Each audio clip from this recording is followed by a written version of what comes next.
Or the numbers of monkeypox. The monkeypox virus. Monkeypox that is troubling the European nations, along with the United States and Australia. 원숭이? 저 요즘 그건데? 요새 아프리카에서 엄청 맞아요, 맞아요. 오, 뭐야? 오! 전 세계를 감염병 공포에 떨게 한 코로나19도 모자라 또 한 번 팬데믹에 대한 두려움을 낳게 한 감염병인데요. 바로 원숭이 두창에 걸린 환자의 모습입니다.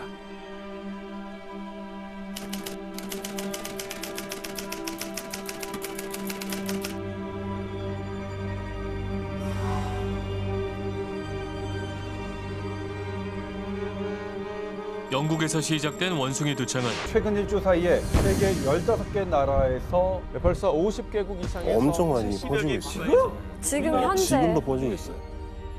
원숭이 두창의 확진 사례가 국내에서 처음으로 발생했습니다. 국내에서 원숭이 두창 첫 환자 발생을 확인함에 따라 감염병 위기 경보를 주의 단계로 격상하여 세계보건기구 WHO가 국제 공중보건 비상사태를 선언했습니다. I have decided that the global monkeypox outbreak represents a public health emergency of international concern. 영상에 보셨듯이 수포로 뒤덮인 온몸, 원숭이 두창이란 낯선 이름. 게다가 지난 6월 22일 국내에서 확진자까지 나오면서 일상을 위협하는 감염병의 공포에 모두가 불안해하고 있습니다. 그런데 코로나19도 그렇고 원숭이 두창도 그렇고 두 가지의 바이러스가 공통점이 있습니다. 뭘까요? 동물에서 왔다? 정답입니다. 정확하게 맞춰주셨는데요. 동물 유래의 바이러스. 이거를 이제 학술적인 용어로 하면 인수공통 전염병, 인수공통 감염병이라는 겁니다.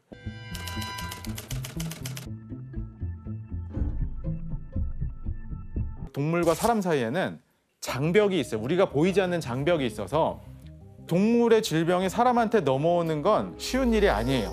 그런데 돼지의 전염병도 인간에게 넘어올 수 있고요. 그리고 우리가 상대적으로 접촉할 기회가 없는 야생동물한테도 넘어올 수 있습니다. 우리 몸으로. 동물 몸 안에 있는 바이러스가 사람으로 전파될 경우에는 굉장히 더 치명적일 수도 있는데 그럼 뭐 돌연변이가 생기나요? 그렇죠. 바로 그겁니다. 이게 돌연변이가 생기면서 사람으로 넘어와서 치명성을 유발할 수도 있고 또 바이러스라는 것은 가장 중요한 특징이 뭔가요? 바이러스의 특징. 숙주가 있어야 돼요. 오늘 굉장히 전부 공부하고 오신 것 같아요. 예.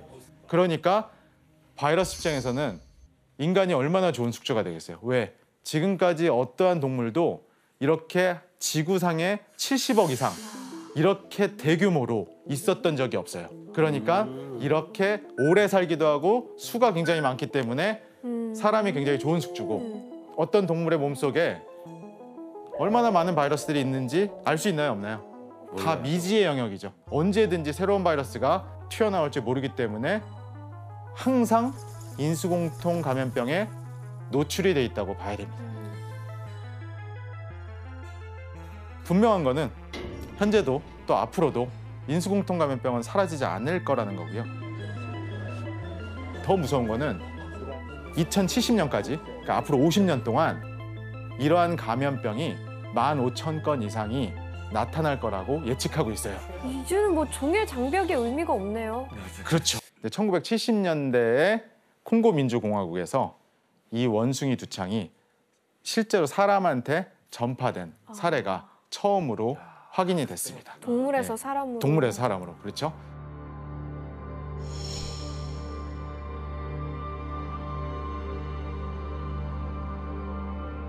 그러니까 언제 어떻게 정확히 생긴 병이에요? 이게 사실은 처음 발견된 게 1958년에 그러니까 덴마크의 이제 코펜하겐이라는 덴마크 수도에서 실험실에서 원숭이들이 원인 모르게 감염이 된 거예요.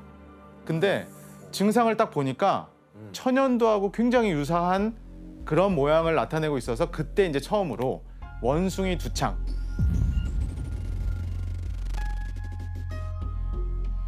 지금 보시는 모습이 원숭이 두창에 감염된 모습이고요. 사람한테서 나타나는 모습하고 굉장히 유사하게 나오고 있죠.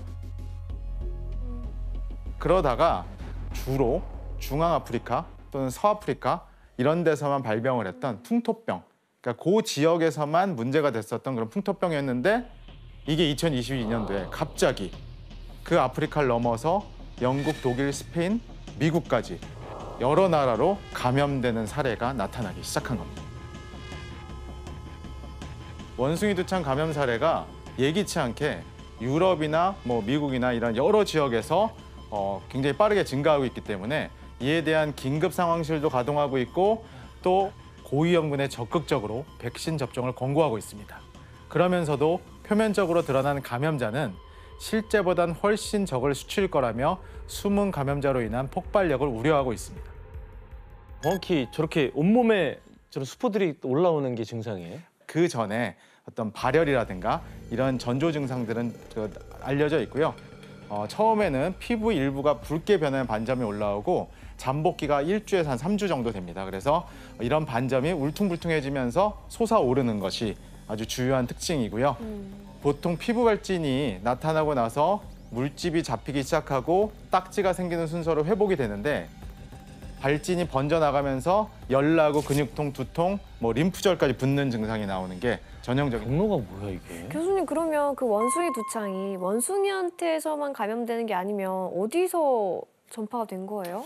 이게 지금까지 알려본 거에 의하면 이 바이러스를 가지고 있는 아이들이 보통 중앙아프리카에 있는 또는 서아프리카에 있는 설치류입니다. G종류. 실제로 2003년도에 미국에서 47명이나 원숭이 두창에 감염된 사례가 보고가 됐거든요.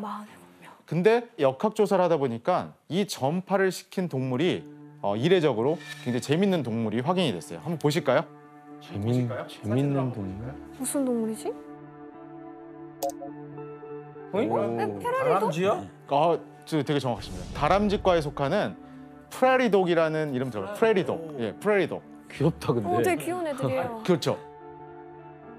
이게 아프리카에서 이걸 수입해서 가정에서 키우기도 했는데 여기에서 원숭이 두창이 전파됐던 사례도 있습니다. 아니, 근데 어쨌든 반려동물이니까 만지면서 접촉이 된 거예요. 그럼 아까 이게 감염이 된 거예요. 사실은 우리가 이제 코로나19 때문에 전파 경로에 대해서 상당히 우려를 하는데 원숭이 두창은 사실은 코로나19에 비해서보다는 전파력이 강하진 않습니다. 왜냐하면 코로나19는 이렇게 호흡기 비말만 튀거나 또 어떤 공간에 있어 공기에서 전파가 되는 경우도 있는데 그거보다는 원숭이 두창은 조금 더 밀접해야 돼요.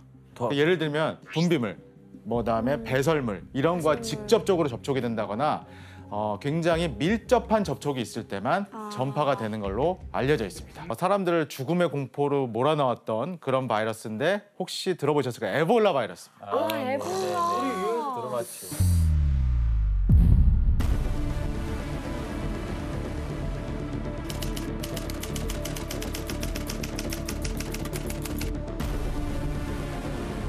에볼라 바이러스 공포가 요즘에 크게 확산되고 있습니다. 이 에볼라 바이러스의 공포가 한반도까지 상륙했습니다. 통제불능으로 확산이 되고 있는 에볼라 바이러스. 그 공포는 이미 지구촌 전체를 감염시키고 있습니다.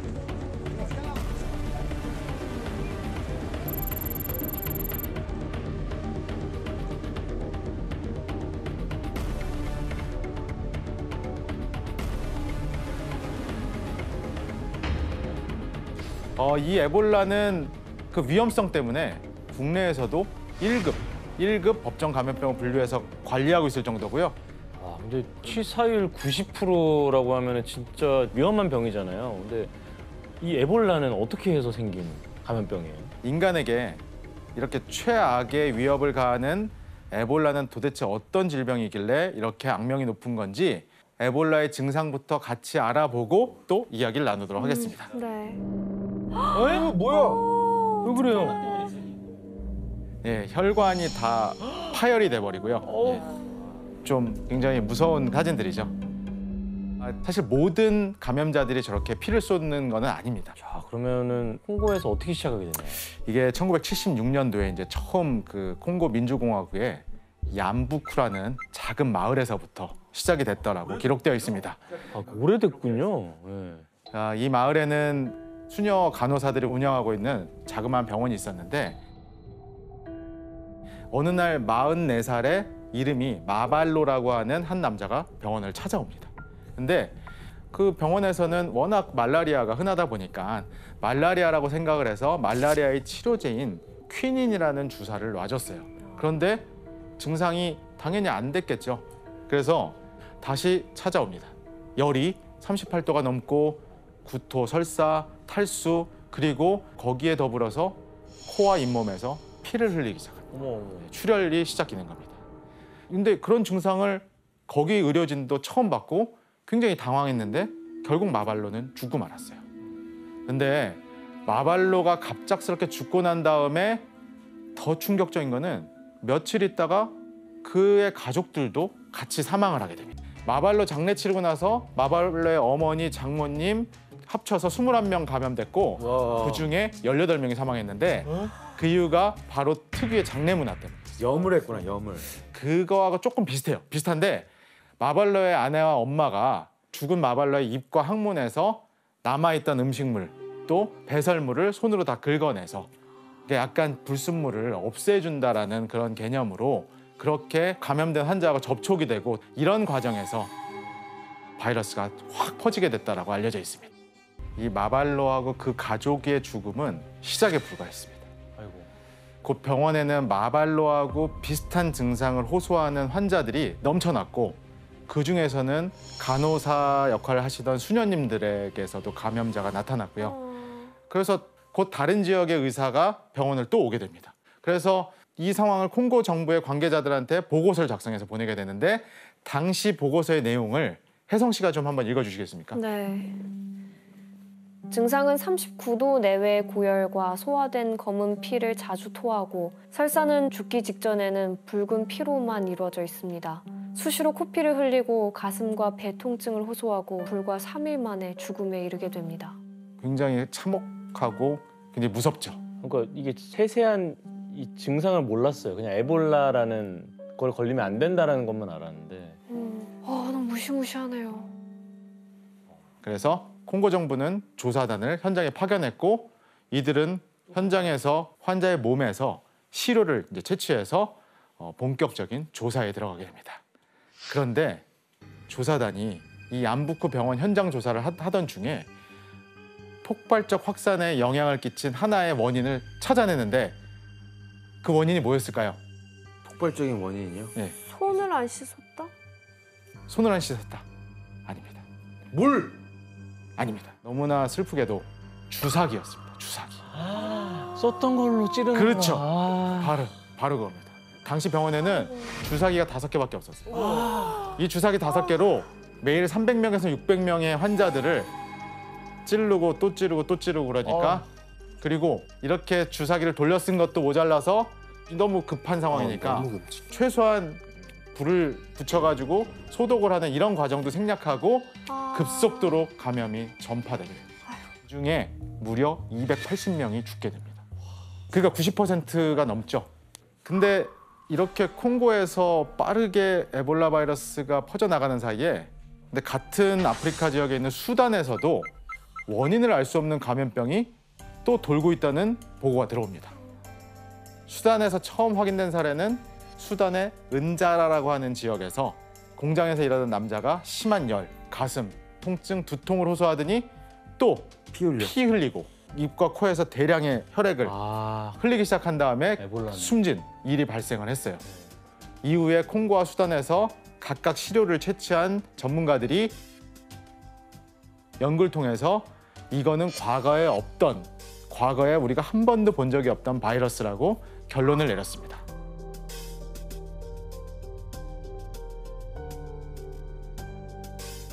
그리고 처음에 증상을 보인 환자가 발병 직전에 에볼라강 유역을 여행한 것을 착안해서 그 사람들 다 에볼라강 주변을 강 이름이에요, 에볼라강입니다. 그래서 에볼라 바이러스가 이름을 지었고 처음에 나왔던 그 콩고의 과거 이름이었던 자이르. 그래서 첫 번째 케이스는 에볼라 자이르.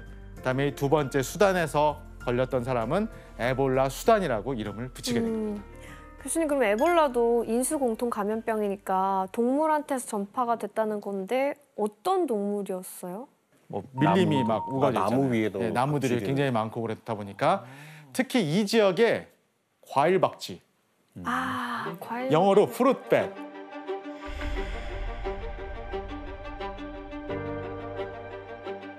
진짜 박쥐가 과일을 주로 먹고 살아서 박쥐한테서 과일 향이 난대요.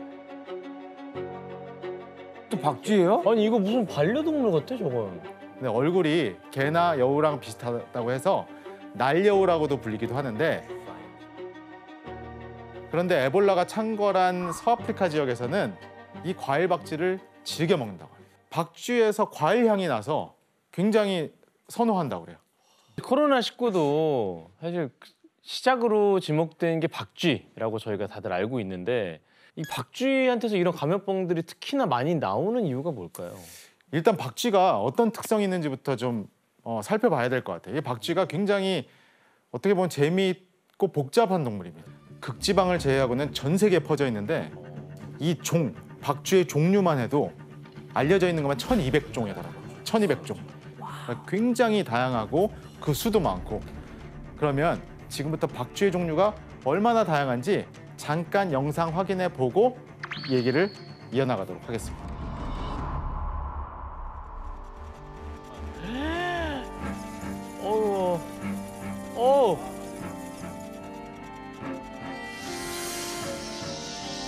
그렇게 많다고 박쥐가?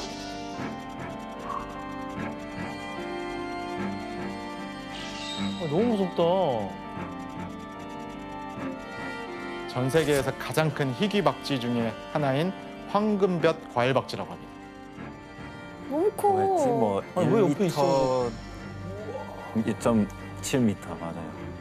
우와, 너무 커. 오, 이거 진짜 사람을 잡아요. 네, 이런 박쥐도 있고. 우와. 진짜 크죠? 드라큘라. 우와. 진짜 크죠? 와, 저건 진짜 사람 같다 그냥. 이거 만약에 길거리 가다가 이런 거 보면 거의 심장마비 올 것 같지 않아요? 깜짝 놀랐죠. 도망가죠. 와, 지금 저렇게 거꾸로 매달려 있는데.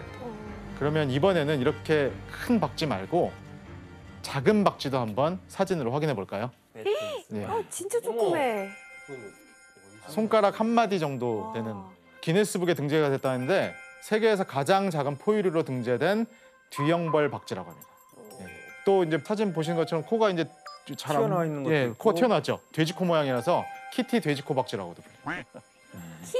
키티. 그러니까 쟤네가 바이러스만 안 갖고 있으면 참 인간하고 잘 어울릴 수 있는 귀여운 동물인데 해충 먹고 그러잖아요. 그렇죠. 원래 해충, 모기 네. 막 이런 것도 잡아먹고. 그렇죠. 생태계에 아주 중요한 역할을 해요. 그러니까 박쥐가 잡아먹는 모기의 양이 어마어마합니다. 근데 온몸에 너무 바이러스를 달고 있어서. 맞습니다. 박쥐는 얘기한 대로 굉장히 다양한 바이러스들을 보유하고 있어요. 코로나 바이러스뿐만이 아니라 굉장히 다양한 바이러스들을 가지고 있습니다. 그래서 바이러스 저장고라고도 불리긴 해요. 근데 박쥐들이 굉장히 특이한 게 뭐냐면 기본적으로 본인들이 체온이 굉장히 높습니다. 체온이 굉장히 높으니까 맞아. 이 바이러스에 의해서 별로 영향을 안 받고요.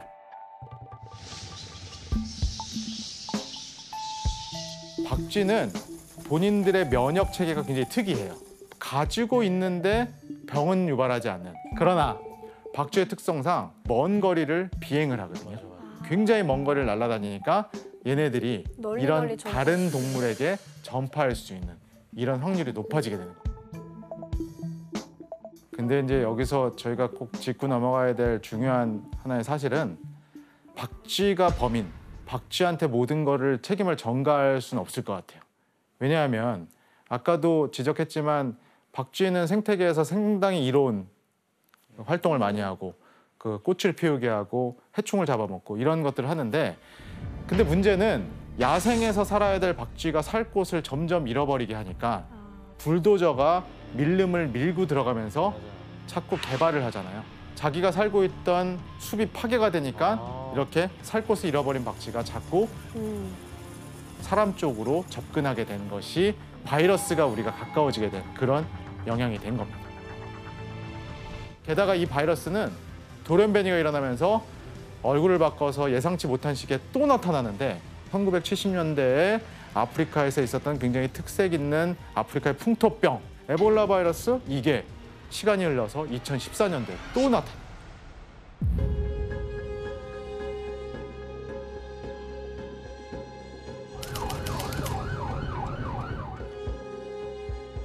당시 다시 등장한 에볼라 바이러스는 1976년도에 발생했던 그 에볼라 중에 자이르, 콩고에서 나왔던 그 자이르 바이러스의 변종, 돌연변이인 것으로 확인이 됐고요. 이 서아프리카를 중심으로 다시 나타나서 급속도로 전파가 됐습니다. 11,323명이 사망한 그런 결과를 나타냈습니다. 이때 퍼진 에볼라는요, 미국, 영국, 스페인, 이탈리아까지 번져가지고 그래서 WHO가 비상사태를 선포하는 그런 사건까지 벌어지게 됩니다. 근데 그러면 이제 사라졌다 갑자기 다시 나타난 에볼라 어떻게 됐나요, 그러면? 이 에볼라 확산을 막기 위해서 WHO가 비상사태 선포를 합니다. 비상사태 선포를 하고 유엔에서 군대 파견해서 에볼라 바이러스 발생지를 굉장히 강력하게 통제, 방역하고 조치들을 취하면서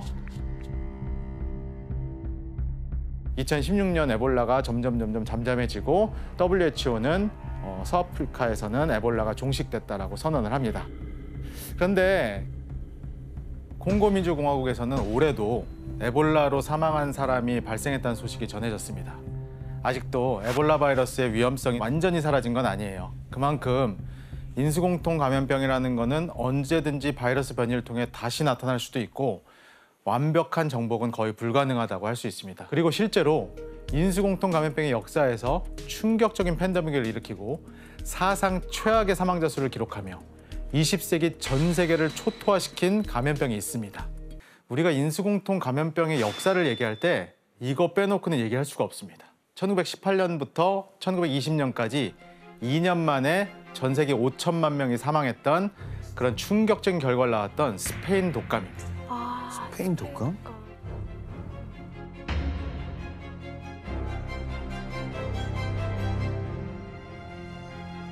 당시 인구가 전 세계 인구가 18억 명이었다고 하는데 그 당시에 3분의 1에 해당하는 약 5억 명이 감염이 돼서 최소 5천만 명 이상이 사망했다라고 알려져 있습니다.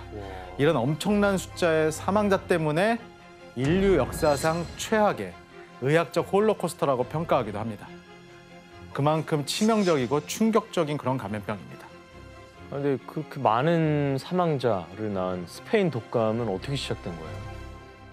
이 세기의 대감염병인 스페인 독감이 어디서 시작된지에 대해서 아직 100%, 이 바이러스는 사실 100%가 없어요. 명확하게 알려지는 않았는데 하지만 학자들이 일반적으로 스페인 독감의 시작으로 지목하는 지역이 있습니다. 바로 우리가 여행 온 미국 캔사스주입니다. 1918년 2월에 한적한 시골 마을이었던 캔사스주의 해스켈에선 갑자기 마을 청년들이 연이어서 쓰러지고 심지어 숨지는 일까지 발생했습니다. 근데 공통점이 뭐였을까요? 이들의 공통점이 뭐였을까요? 열. 그렇죠. 인플루엔자니까 바로 열. 또 기침? 그렇죠. 기침, 열, 심한 두통과 몸살. 근데 문제는 너무 그 증상이 심한 거예요. 그래서 그 당시에 이 사람들을 치료했던 지역의사 로링 마이어라는 사람은 야, 이거 심상치 않은데? 나 여지까지 이런 병을 본 적이 없는데? 라고 굉장히 심각하게 생각을 해서 그 당시에 이 벌어진 사건을 보고서로 작성을 한 게 지금까지 남아 있습니다. 그리고 그의 보고서는 한 의학 전문지에 이렇게 실리기도 했는데 On March 30th, 1918, the occurrence of 18 cases of influenza of severe type, from which 3 deaths resulted, was reported at Haskell, Kansas. 이것이 바로 스페인 독감이 보고된 최초의 사례가 되겠습니다. 그 스페인 독감은 우리가 그 흔히 아는 독감과 많이 다른가요? 증상이? 이제 스페인 독감의 공포가 전 세계를 덮쳤을 때 이 감염병에 대한 극도의 두려움을 갖게 됐던 이유가 바로 그 증상 때문이었어요. 스페인 독감의 특징적인 증상인 청색증이라는 게 굉장히 특징적으로 나타납니다. 뭐예요? 청색증. 청색증이 뭐예요? 말 그대로 뭘까요? 몸이 청색으로 푸르스름하게 바뀌는 청색증이라는 증상이 나타납니다. 폐가 정상적으로 작동을 해야 사람이 숨을 쉬죠. 근데 폐 안이 염증 물질로 가득 차게 되는 거예요. 공기들이 차 있어야 폐 공간에 피가 차 있으니까 어떻게 되겠어요? 호흡을 못 하겠죠. 그래서 헬리오트로프 청색증이라는 거에 걸리게 됩니다. 헬리오트로프. 이 말 혹시 들어보셨어요? 식물 이름인데요. 보라색에 가까운 청색과 보라색의 중간쯤 되는 그런 꽃. 당시 스페인 독감에 걸린 환자들의 얼굴이 이 꽃의 색처럼 색깔이 변하는 것처럼 보이다 죽는다라고 해서 이때 병명이 붙여진 겁니다. 근데 너무 무서웠겠네요, 진짜 사람들. 그렇죠. 그러니까 사람들이 일반 독감이랑 굉장히 완전 다르네요. 공포스러웠겠죠. 또 다른 스페인 독감의 끔찍했던 증상은 폐 극심한 염증으로 폐 일부분이 터져서 가슴 밑부분에 공기주머니가 생기는 일까지 벌어졌다고 합니다. 그리고 출혈이 발생했는데 뭐 눈, 입, 귀, 코, 심지어 눈에서도 피가 나오기도 했던 이런 굉장히 끔찍한 증상을 낳는 스페인 독감이 얼마나 전 세계를 초토화했는지 지도로 한번 보시겠습니까? 이 지도를 보면 각 나라별 인구 대비수, 사망자 수 퍼센트가 나옵니다. 미국에선 55만 명이 사망했는데 이건 당시 인구의 0.5% 정도였습니다. 그리고 인도에서도 1,670만 명이 사망하면서 당시 사망률이 5.2%에 달했고 아프리카 케냐 같은 경우에도 많은 사람이 숨졌는데 사망률이 5.8%에 달했습니다. 그런데 이렇게 끔찍한 스페인 독감이 전 세계를 강타한 때는 사실은 어떠한 역사적 사건이 결정적인 역할을 했는데 뭘까요? 바로 세계 1차 대전입니다.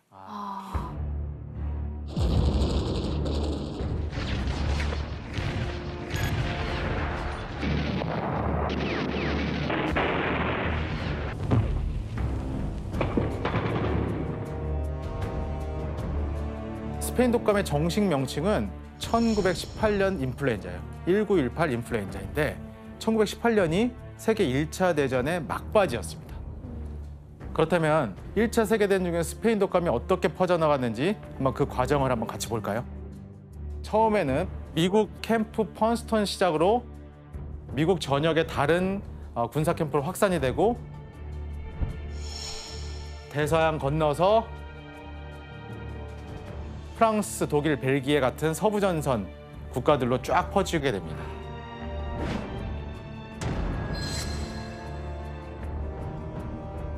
그렇다면 전쟁은 어떻게 스페인 독감을 확산시킨 걸까요? 참호전이라고 해요, 참호. 맞아. 이 참호는 사람들이 굉장히 몰려 있죠. 그래서 굉장히 비좁죠. 그리고 습도가 높은 이런 환경이었기 때문에 굉장히 불결했겠죠. 그러니까 혹시나 스페인 독감에 걸린 사람이 하나라도 있으면 그 참호 안에 있는 사람 전부 전파가 됐겠죠. 굉장히 못 먹고 그리고 극도의 스트레스를 받다 보니까 면역력도 굉장히 떨어져 있으니까 아주 바이러스가 전파되고 질병을 유발하는데 최적의 조건이 됐습니다. 전쟁이 그런 조건이었고요. 또 있어요. 또 당시 세계대전이니까 전 세계에서 다 파병 오죠. 그 파병 온 사람들이 모여서 감염되고 다시 본인들 나라로 돌아가서 다시 퍼뜨리고 하필이면 전쟁과 감염병이 결합이 되면서 최악의 조건이 되었다는 겁니다. 이 이후에는 서부전선 진입 한 달 만에 스페인 독감은 우리나라하고 일본까지 들어오게 됩니다. 맞아요. 조선도 예외가 아니었는데 당시 조선에서는 이 스페인 독감을 서바나 감기라고 불렀대요. 서바나? 서바나 감기. 그게 뭐 스페인을 일컫는 말인 것 같은데 그때 조선에서 감염된 사람 수가 740만 명 정도 됐대요. 인구가 적을 텐데? 지인 중에 안 걸린 사람이 없을 정도였고 그래서 대부분의 학교도 휴교하고 회사는 휴업하고 민심이 점점 흉흉해지면서 그 당시 사회 분위기가 정말 안 좋았다고 하더라고요. 그리고 김구 선생님도 백범일지에 보면 이 스페인 독감에 걸려서 고생하셨다는 그런 기록이 나와요. 서바나 감기. 그런데 이제 스페인 독감이 1918년도 후반이 되자 이 바이러스가 계속 돌다 보니까 어떤 일이 벌어졌을까요? 돌연변이 그렇죠. 생겨서. 돌연변이. 변이 바이러스가 확장이 되면서 여기 없었던 카리브해부터 시작해서 브라질, 남아프리카 지역까지 폭발적으로 전파가 되는 거죠. 바이러스도 계속 진화를 하는 그렇죠. 거네요. 그래서 이런 과정을 통해서 결과적으로 당시 1차 세계대전으로 숨진 사람이 대략 1,500만 명으로 추정이 되는데 스페인 독감으로 숨진 사람이 5천만 명에 달하기 때문에 전쟁으로 목숨을 잃은 사람보다 스페인 독감으로 목숨을 잃은 사람이 훨씬 더 많았습니다. 바이러스는 어떻게 보면 전쟁보다 무서운 존재네요. 그렇죠. 그 당시 전사자 수와 비교해서 너무나 드라마틱하게 많았기 때문에 20세기 최악의 피해를 유발한 팬데믹으로 알려져 있고요. 미국에서 윌슨 대통령이라는 사람이 있었는데 아주 중요한 일을 하는 도중에 걸려서 진짜로 그 정도로. 그리고 이제 키스라는 작품을 만들었던 그 구스타프 그림트. 네. 그리고 그 유명한 화가뿐만 아니라 뭉크라는 그 유명한 화가도 절규. 스페인 독감을 걸렸는데 또 화가요? 네, 또 화가요. 진짜 유명한 화가들이 많이 걸리네. 화가들이 왜 이렇게 독감에 걸리지? 뭉크의 스페인 독감 후의 자화상은 굉장히 유명한 이유가 자기의 자화상이 걸리기 전 자화상도 있고 후도 있는데 누가 봐도 굉장히 몰골이 심하게 망가진 그런 모습을 보였던 그림이 유명합니다. 와.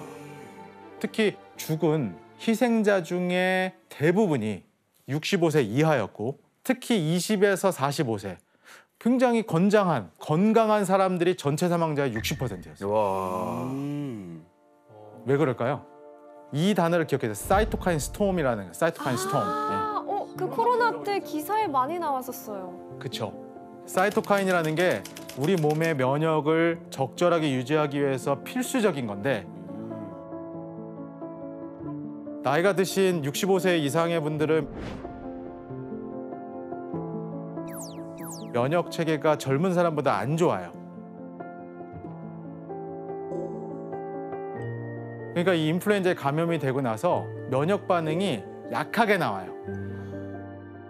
근데 젊은이들은 면역이 너무 좋으니까 외부에서 바이러스가 들어왔을 때 굉장히 강렬하게 우리 몸이 반응을 해요. 근데 이 면역 세포들이 너무 과도하게 역할을 하다 보니까 이 폐에서 염증 반응이 바이러스만 죽여야 되는데 우리 몸에 있는 정상적인 숙주 세포까지 마구 공격을 해서 굉장히 아이러니한 게 면역력이 너무 세니까 막 죽어버리는 거예요. 너무 염증 반응이 심하게 일어나서. 미국 같은 경우는 그 당시에 전시 통제법에 의해서 불리한 전황을 보도하거나 이런 것을 외부에 발설할 경우에 굉장히 무거운 처벌을 받았대요. 그래서 이렇게 독감이 폭발적으로 발생하는데도 아무도 보도를 못한 보도 통제가 일어난 거예요. 그런데 스페인에서는 중립국이니까 언론 통제 이런 거 없이 그냥 있는 그대로 발생 현황을 최초로 보도한 거예요. 그래서 실제로는 미국 캔사스에서 발병한 이 병이 전 세계 사람들은 스페인에서 처음 보도를 했으니까 그래서 지금까지 스페니시 플루라는 단어가 지금까지 나오는 겁니다. 이거 캔자스 독감으로 이름 바꿔야겠는데요? 그러니까 스페인 사람들은 항의 안 하나요 지금? 근데 뭐 이미 너무나 100년 이상 지속이 됐고 한 번에 그러면 바꾸기는. 그 최초 보도를 한번 같이 확인해 볼까요? 1918년도 5월 22일에 스페인의 일간지 ABC 신문을 보면 스페인에서 독감이 유행 중이라는 내용이 실려 있는데요. Cosa rara en verdad resulta dar con un pariente testamentario o amigo que no esté enfermo de la gripe o que convalezca de ella. Esta dolencia se nos ha encajado en Madrid. 그러면 네. 그래서 이렇게 스페인에서는 세계 최초로 독감에 대한 기사가 실린 이후에 후속 보도들이 계속해서 이어졌습니다. 5월 28일에는 스페인 독감에 대한 단독 보도가 이어졌고 기사 제목에는 마드리드에 8만 명 감염되었다라고 되어 있죠.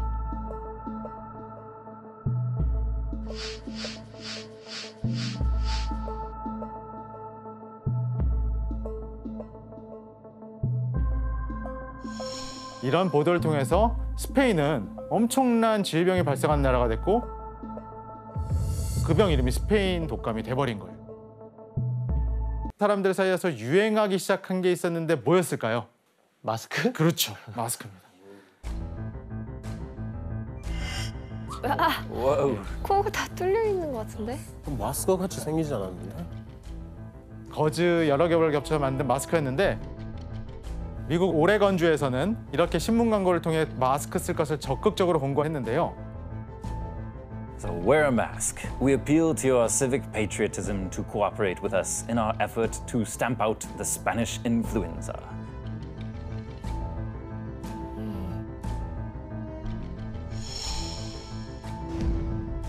이 당시에 기록에 남아있는 마스크와 관련된 역사적인 사료들이 많은데 미국 경찰들이 단체로 마스크를 쓰고 이렇게 활동을 했어야 됐고요. 메이저리그가 한참 진행되고 있을 때 심판도 포수도 타자도 마스크를 쓰고 있는 그런 사진이 이렇게 기록에 남아 있습니다. 또 다음 사진 보시죠. 어느 가족의 단체 사진인데요. 고양이도 마스크 썼어요. 귀여워. 이렇게 고양이마저도 마스크를 쓴 신세가 된 이런 사진이 화제를 낳은 바가 있습니다. 야, 근데 이렇게 되고 딱 100년 만에 똑같은 다시 같은 그렇죠. 일이 일어나네요. 네, 역사는 반복되는 거죠. 이렇게 한 104년 전에 마스크 쓰는 일이 일상화됐었고 사회 곳곳에서도 스페인 독감을 막기 위한 적극적인 조치들이 취해졌었습니다. 여기 보시면 뭐예요? Speed, spread, death. 침 뱉지 말라는 거죠. 침 안에 고농도의 바이러스가 있으니까 이게 침 뱉는 거를 이미 100년 전에도 이렇게 캠페인 할 정도로. 아, 죽음이 퍼진다. 사실 100년 전이긴 하지만 지금 코로나19 때도 매우 강조했던 모습과 비슷합니다. 환기시켜라. 똑같네. 소독해라. 뭐 똑같죠. 하지만 이런 방법으로 스페인 독감으로 인한 죽음의 그림자를 쉽게 떨쳐버리기는 사실 쉽지 않았습니다. 감당할 수 없이 죽어나갔던 사람들로 인해서 전에 없었던 굉장히 비극적이고 충격적인 상황들도 벌어졌어요. 바로 사람들을 묻을 관이 부족해지는 상황까지 오게 됩니다. 그래서 시체를 처리하지 못해서 며칠씩 집에 시체가 방치되기도 했고, 그리고 장의사들을 구하기가 너무나 힘들어진 탓에 어떤 장의사들은 이때다 해가지고 가격을 6배나 올려서 폭리를 취하기도 했었고, 이뿐만이 아니라 스페인 독감의 공포가 너무나 심하다 보니까 집에 틀어박혀서 나오지도 않았고요. 켄터키주의 농촌 지역에서는 사람들이 음식물을 구하러 밖으로 나오지 않으면서 굶어 죽는 사람들이 생기기 시작했고요. 심지어 스페인 독감에 걸린 부모가 남겨진 자식들을 걱정해서 자식을 살해하는 이런 사건도 벌어지고, 와, 그런 비극이 많이 벌어졌습니다. 이렇게 스페인 독감에 대한 두려움이 커지면서 스페인 독감을 치료할 수 있다는 갖가지 방법들도 등장하게 되는데요. 사람들은 스페인 독감에 효과가 있다면 그게 무엇이든지 일단 하려고 들었습니다. 그럼 여기서 문제를 내겠습니다. 스페인 독감 치료에 이것이 효과가 있다는 소문이 나면서 한때 미국에서 이것의 가격이 폭등했는데요. 무엇일까요? 데킬라 먹을 때 소금?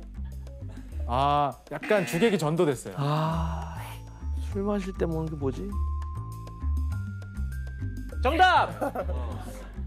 위스키? 정답입니다. 위스키가 효과가 있다 그랬다고? 네. 바로 위스키가 스페인 독감의 치료에 도움이 된다고 그렇게 헛소문이 돌면서 위스키 가격이 폭등한 적이 있습니다. 심지어는 그 헛소문을 이용해서 신문에 이런 광고가 등장하게 됐는데 어떤 광고인지 한번 보실까요? 1918년 뉴욕의 시라큐스 지역의 주류상들이 일면에 낸 광고입니다. 일면에. 스페인 인플루엔자 퇴치를 위해 추천이라는 제목으로 이렇게 달려 있습니다. 이뿐만이 아니라 당시의 의사들이 위스키를 직접 권하기도 했답니다.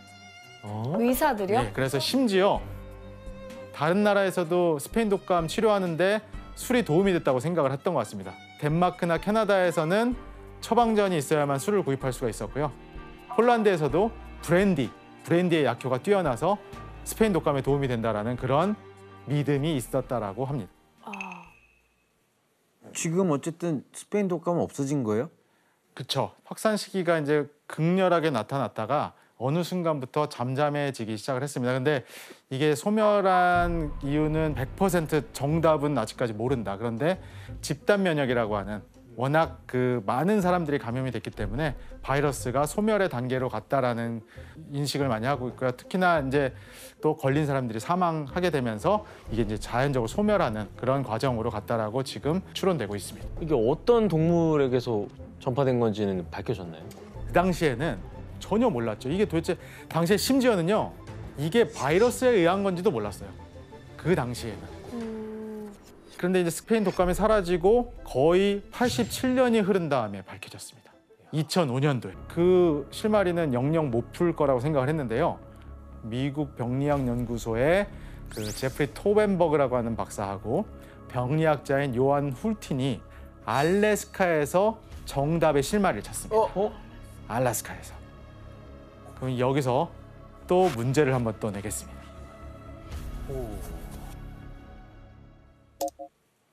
1997년 연구자들은 알래스카에서 스페인 독감의 원인이 된 바이러스를 찾아냈는데요. 도대체 어떻게 찾아낼 수 있었을까요? 그 알래스카에 있는 빙하에 있었던 그 동물의 사체 같은 거에서 그 바이러스를 추출해냈어요. 정답에서 0.3% 모질라요. 네. 아니 잠깐만, 네. 0.3% 이건 네. 정답해줘야 되시는 거 아닌가? 그러니까 자 어떤 사체? 사체? 베르사체? 베르사체. Yes, please. 그 동물이 어떤 동물일까요? 조류? 조류가 아니었어요. 강아지를 키우지 알래스카. 저 여기서 동물이 함정이에요. 동물의 범주는 굉장히 정답. 예. 알래스카에서 죽은 사람 시체를 정답입니다. 와. 그 당시에 워낙에 많은 사람들이 이 스페인 독감에 걸려서 죽었잖아요. 근데 그때 알래스카의 얼음 땅을 깊게 파서 찾아다니다가 죽은 감염자의 시체에서 바이러스를 찾아냅니다. 그리고 바이러스가 잘 보존됐던 시체의 폐에서 바이러스 감염된 조직을 떼어냈습니다. 근데 교수님, 그 바이러스라는 거는 숙주가 있어야 되잖아요. 그러면 어떻게 바이러스가 계속 살아? 굉장히 좋은 질문입니다. 숙주가 죽으면 바이러스가 복제를 못하는 거지. 죽어있는 상태에서 이 온도가 적정 온도, 즉 굉장히 저온 상태로 유지가 되면 그 남아있던 바이러스는 수백 년이 지나도 유지가 됩니다. 자연 냉동고가 됐던 거죠. 그렇게 해서 무려 8년간 연구를 계속해서 2005년도 마침내 스페인 독감 바이러스의 정체를 제대로 알게 되었습니다. 수많은 사람들을 죽게 한 이 바이러스는 도대체 어디서 왔을까요? 1918년 스페인 독감의 정체는 바로 조류 독감과 인체 독감이 섞인 A형 바이러스였습니다. 조류 독감 바이러스와 인체 독감 바이러스가 재조합되면서 치명적인 바이러스가 된 거였습니다. 일단 스페인 독감의 원인이 이렇게 규명이 됐고요. 그래서 스페인 독감이 장식한 이런 감염병 역사는 일단락됐다라고 믿고 싶었어요. 그런데 놀랍게도 1920년 사라진 줄 알았던 이 스페인 독감이 2009년도에 다시 부활했습니다. 바로 전 세계적으로 한 15만 명에서 최대 57만 명까지 사망했다라고 알려져 있는 신종플루? 신종플루. 2009년 신종플루. 신종플루 그래 있었지. 오는 10월에 신종플루가 대유행 단계에 접어들 걸로 보인다고 보건당국이 발표했습니다. 미국에서 신종플루 감염자가 2,200만 명을 넘어섰습니다. 전례 없는 속도로 확산되고 있어 발병 건수를 세는 것이 무의미하다고 밝혔습니다. 이건 스치기만 해도 감염이 된다라는 정도로 전파력은 셌는데 치사율은 0.05%, 상대적으로 좀 낮았던 게 중요한 특징입니다. 그럼 이제 스페인 독감, 신종플루가 지금 같은 바이러스예요? 그러니까 족보로만 치면 H1N1이라고 하는 1번이 붙어 있는 같은 바이러스인 것 같은데 같은 바이러스는 아니고요. 친척이에요. 그러니까는 먼 친척의 개념이고 이 인플루엔자 바이러스는요. 늘 새로운 변이가 나타나요. 늘 새로운 변이가 나타나는데 저는 오늘 우리 패널들께서 이것만 이해해 주시면 저는 정말 만족할 것 같아요. 우와. 바이러스의 종류에는 DNA 바이러스하고 RNA 바이러스 이렇게 두 종류가 있어요. 얘네가 막 복제를 하다 보면 에러가 나오죠, 실수가. 근데 DNA 바이러스는 실수가 나오면 바로바로 교정을 해요. 그런데 특히 코로나 바이러스 같은 경우는 대표적인 RNA 바이러스거든요. 근데 RNA 바이러스는 그 교정 시스템이 없어요. 그리고 바이러스가 이렇게 생겼는데 이 바이러스 표면에 이 H라는 게 헤마글루틴인, 이게 우리 사람 몸으로 들어오기 위한 열쇠입니다. 이것이 있어야 이 인플루엔자 바이러스가 우리 세포에 열쇠를 열고 들어와요. 그런데 얘네들이 이 몸 안에서 막 섞여요. 새로운 게 나오는 거죠.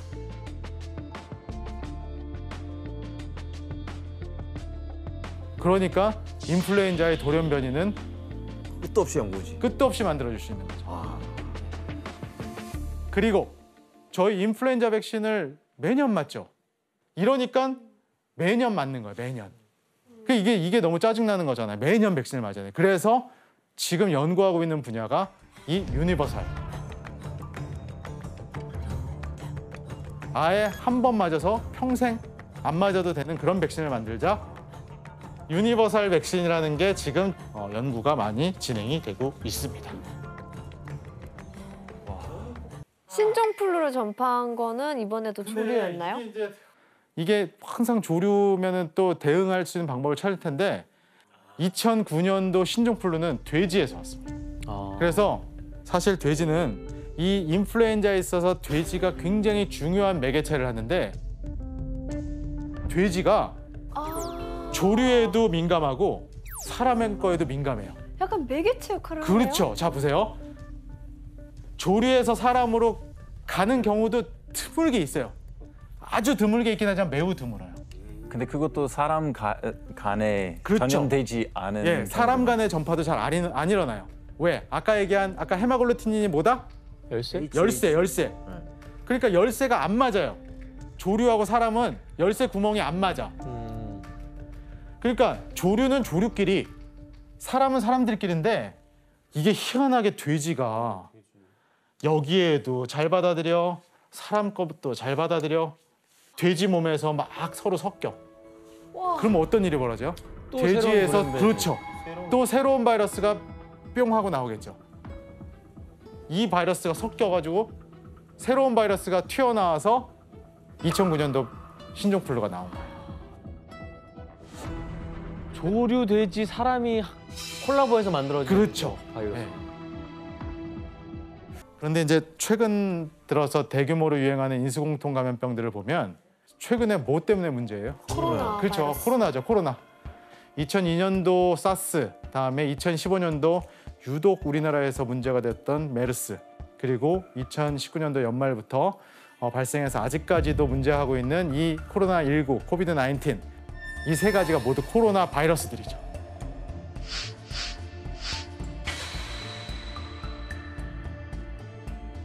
코로나 바이러스가 어떻게 생겼는지 한번 같이 보시고 진행하도록 하겠습니다.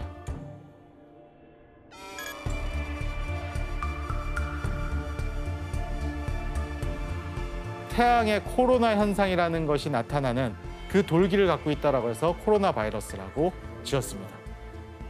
코로나는 사실 100년 전에 발견된 바이러스입니다. 100년 전에 발견된 바이러스인데 그러면 지금까지는 왜 그렇게 관심이 없었느냐. 주로 돼지나 소나 닭, 개, 고양이의 치명적인 바이러스였어요. 그런데 1960년대 중반에 코로나 바이러스가 사람한테 전파된 사건이 벌어집니다. 근데 그 이후에도 별로 관심이 없었어요. 왜? 그냥 감기 정도 유발을 했었어요. 그런데 2002년도에 심각한 사건이 발생합니다. 바로 사스. 이 바이러스가 코로나 바이러스가 사람도 죽일 수 있네? 라는 첫 번째 바이러스. 사스는 일반적으로 이틀에서 열흘 정도 잠복기를 거친 다음에 고열, 무력감, 두통, 근육통, 코로나19랑 비슷하죠. 네, 이렇게 고열을 유발하고 심한 경우에 호흡부전 때문에 사망할 수 있다고 알려져 있습니다. 사스는 약 8,096명이 감염자가 발생하고 그중에 774명이 사망했습니다. 치사율이 9.6%. 그래서 홍콩, 싱가포르, 베트남, 중국, 미국, 캐나다 등에서 발병을 했고 우리나라의 경우는 3명의 확진자가 있었는데 다행스럽게도 모두 완치 회복된 기록을 갖고 있습니다. 치사율이 좀 9.6% 가까이 나 거의 10% 나오는 거면 굉장히 높은 거죠, 치사율이. 네. 이거 어떻게 감염되는 거예요, 사스는? 주로 비말, 기침이나 재채기, 가래 뭐 이런 것들에 의해서 비말에 의해 전파가 되는데 사스의 놀라운 전파력은 사스가 첫 발생 후 어떻게 지구 한 바퀴를 돌게 됐는지 그 경로를 추적해보면 더욱더 실감하실 수 있습니다. 2003년도 1월 30일에 그 수산물 시장에서 일하는 그 조우 저펑이라는 그 인물이 70명을 전파합니다. 이 한 사람이. 너무나 한 사람이 많은 사람을 전파해서 슈퍼 전파자라고 하거든요. 우리 코로나19 때도 그런 얘기 좀 많이 들었죠. 조우 저펑이라는 이 사람의 주치의였던 리우라는 사람이 친척의 결혼식에 참석하려고 홍콩에 가려고 했는데 홍콩에 가서 그 묵었던 호텔에 이 사람이 계속 기침을 하고 변기에다가 막 토하고 기침하고 하다 보니까 에어컨하고 이런 공조 시스템에 그 호텔에 묵었던 23명이 감염이 되면서 그 사람들이 귀국하면서 그냥 각국에 그냥 다 이렇게 전파가 된 거예요. 피할 수가 없는 거였네요. 그렇죠. 심지어 그 당시에 WHO에 이러한 바이러스를 역학조사하는 카를로 우르반이라는 사람이 이런 심각한 감염병이 출현한 것을 처음으로 알아차리고 WHO에 보고를 했는데 이 사람도 불행하게도 감염이 돼서 사스에 감염돼서 사망하게 됩니다. 그리고 오늘의 이제 주 키워드이기도 하지만 이제 인수공통 감염병으로 나중에 밝혀지게 되는데요. 또 동물 이번엔 무슨 동물? 돼지? 호주 동물보건연구소가 사스의 기원을 밝혀냈는데 사스의 주범은 박쥐였고. 근데 이제 그 박쥐 바이러스가 직접 넘어온 건 아니고요. 또 추가 연구를 통해서 밝혀보니까 박쥐에서 사양 고양이로 한번 점프를 하고 이 사양 고양이가 사람한테 전파를 시키면서 사스가 전파되게 됐다라고 밝혀지게 됐죠. 근데 이게 끝이면 되는데 2012년도에 또 무슨 일이 벌어졌어요? 사스에 의해 코로나 바이러스 습격이 한 번 더 있었죠. 2012년도 6월 달 사우디아라비아에서 정체불명의 폐렴 환자가 나왔고 메르스라고 불리는 호흡기 폐렴을 유발하는 바이러스였는데 이것도 코로나 바이러스의 하나로 밝혀졌습니다.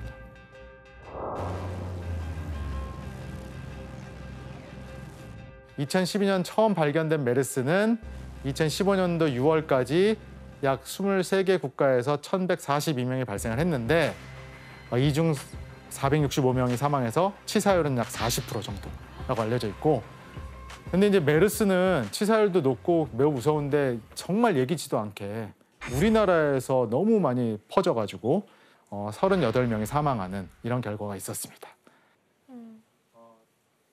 이 인간에게 메르스를 옮긴 동물의 정체는 또 뭐였을까요? 이건 너무 유명하게 알고 있잖아요. 메르스 하면 바로 낙타가 그렇죠. 생각나는 것 같아요. 그때 일단 낙타들이 많이 죽었던 게 일단 기억이 나는데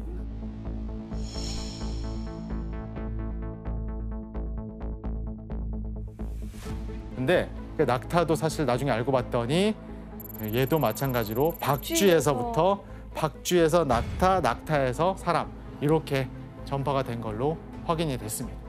박쥐 장난 아닌데? 와. 그 메르스까지 해서 코로나 바이러스가 좀 잠잠했었는데 코로나 바이러스가 또 한 번의 종간의 장벽을 뚫고 지금 현재까지도 역대급으로 퍼져나가고 있는 바이러스가 바로 코로나19, 코비드-19입니다.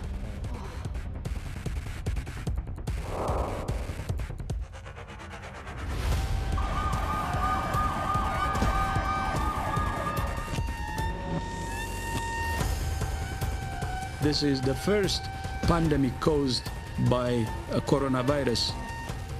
Today, I am officially declaring a national emergency.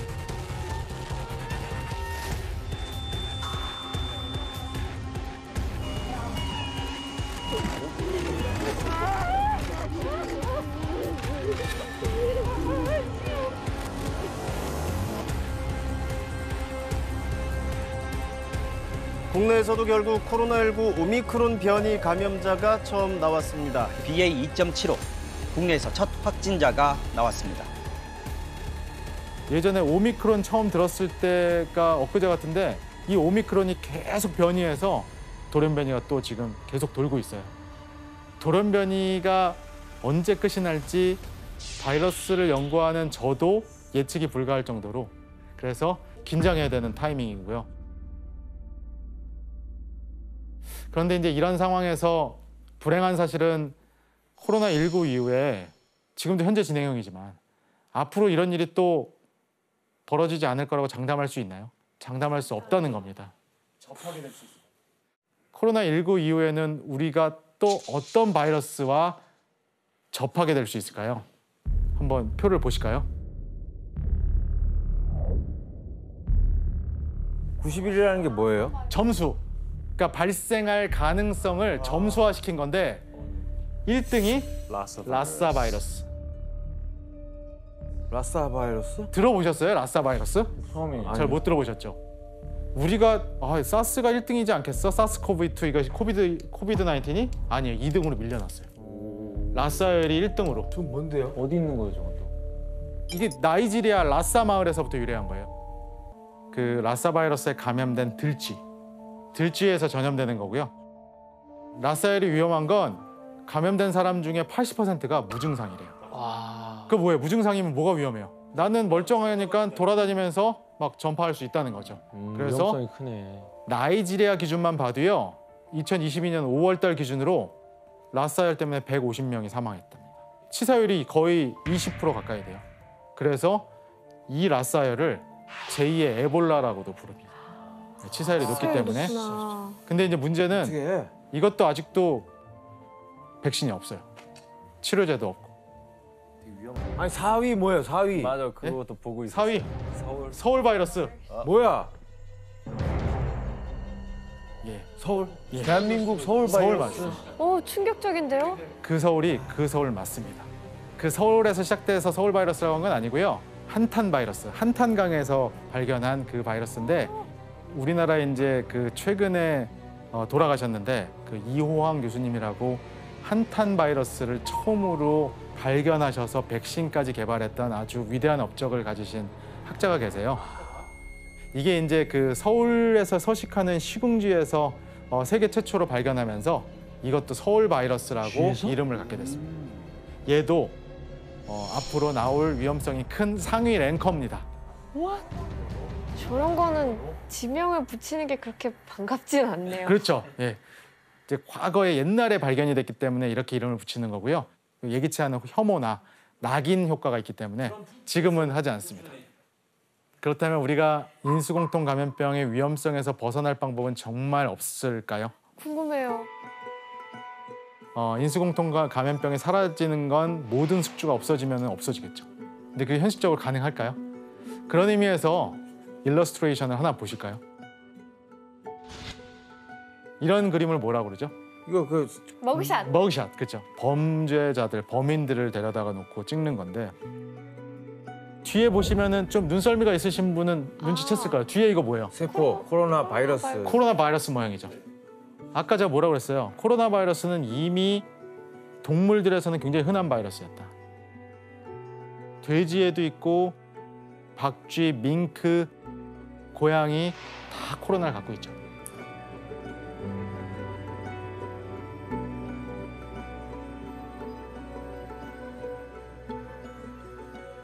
그래서 결국 이런 인수공통 감염병의 모든 원인에는 바로 뭔가요? 인간이 바로 있네요. 인간입니다. 바로 인간이 있다는 거고요. 인수공통 감염병은 우리 인간이 오로지 우리의 편의를 위해서 이익을 얻기 위해서 동물을 잡고 죽이고 또 그들의 생태계를 훼손하면서 벌어진 일이죠. 바이러스의 전파자가 된 박쥐만 보더라도 인간이 무분별한 개발로 박쥐의 서식지를 파괴하면서 오명을 쓰게 된 거고, 그리고 인간이 유발한 기후변화 역시도 인수공통 감염병에 큰 영향을 주는 것으로 파악되고 있습니다. 최근 연구에 따르면요, 지구의 평균 온도가 2도 상승할 경우에 2070년이 되면 15,000종 이상의 새로운 종간 전파 바이러스가 늘어날 것이다 라고 전망하기도 하고 있기 때문에 점점 안 좋은 상황으로 가고 있습니다.